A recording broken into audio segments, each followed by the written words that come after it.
Good morning, ladies and gentlemen. I got a new Goodwill special camera to show you.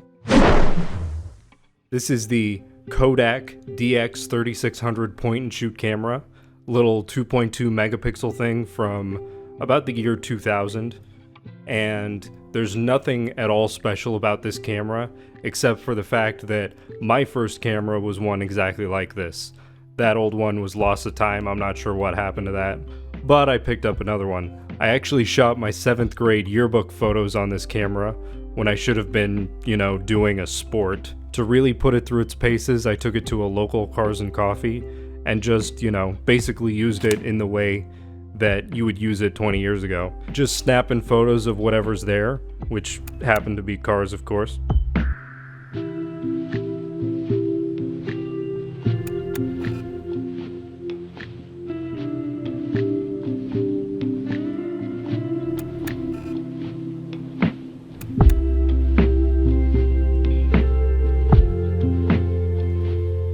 Things I like about this camera at first glance, I like the chunky mechanical feel of powering it on because you have the little lens cap that slides away. It makes it feel a little bit premium. Of course, the body is not premium at all. There's like 100% plastic going on here. The rear screen is really low quality. I'm used to a point and shoot like this that allows you a lot of customization and actually has fully manual controls. The Kodak, on the other hand, it is truly a point and shoot. You have 0 options except for you can turn the flash off. Otherwise, white balance, ISO, shutter speed, 0 control over that. There's also like 0 AI going on with the autofocus or the sensor or anything like that. The processor in here is basically just trying its hardest not to blow out highlights, and if shadows get destroyed in the process, it really isn't concerned about that. Most of the time it succeeds at that. Sometimes it fails when you're getting a really reflective surface. It doesn't really have, I guess, a high enough shutter speed in order to preserve those highlights. In the menu, you do have a macro close-up option, but honestly, I'm not sure exactly what that does. I think it literally just locks it to the wide angle so you can't zoom, and they call that macro focusing. As soon as I arrived, I began to realize why I don't really go to these things anymore, because the amount of people walking around just makes framing photos a nightmare. You just get shadows everywhere. I pretty much just had to set this to the widest angle all the time in order to get any kind of framing. I also took some video. I believe it's like 320p video, 360 maybe. Not even sure what frame rate, probably like 15 frames per second. Of course, that 2.2 megapixel resolution is not going to do you many favors. I think it ends up being like less than 1080, but the color reproduction is pretty good. As long as you have soft lighting, you can get pretty good results. If you're posting that on Instagram, like, people probably won't think much of it, because honestly, it's about the same quality as like a camera phone from maybe 5 years ago. It used to be shooting fully manual was a challenge, but now shooting auto is a challenge because you don't get to pick. You don't get to decide anything for yourself. You're just boop, pointing and shooting, literally. And, that's a challenge of its own because you just got to accept what it gives you.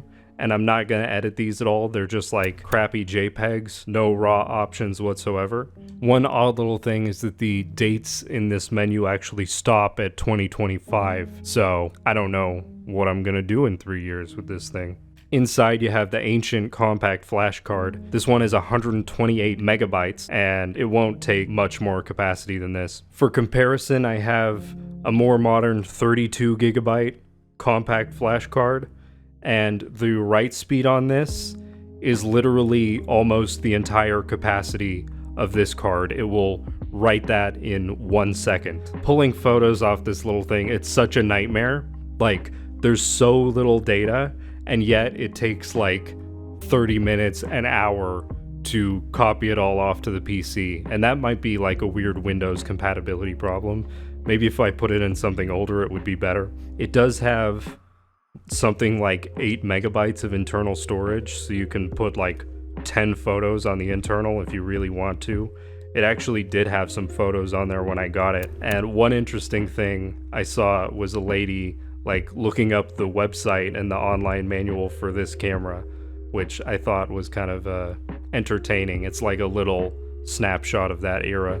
It also takes normal AA batteries, which I love. I wish we could just go back to that because I'm so tired of charging 17 different batteries and, you know, packing 17 different batteries for every single one of my devices.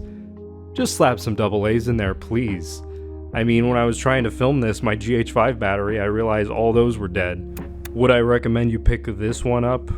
Probably not. I mean, you can find a million better point and shoots for like the exact same price. I think I paid like $10. As far as consumer digital camera goes, this one is pretty early in that era. You know, they really didn't iron out all the kinks by this point. But this was my camera, so it's special to me. It's a fun little challenge. It doesn't really want to make me carry this camera around every day because I would really rather have the freedom to really dial in my images and edit them afterwards. But it's a little slice of what people had to deal with 20 years ago, what I had to deal with 20 years ago. And I felt like I just wanted one of these just to at least keep around because it was a little part of my childhood. And no one is immune to nostalgia, even if they say so.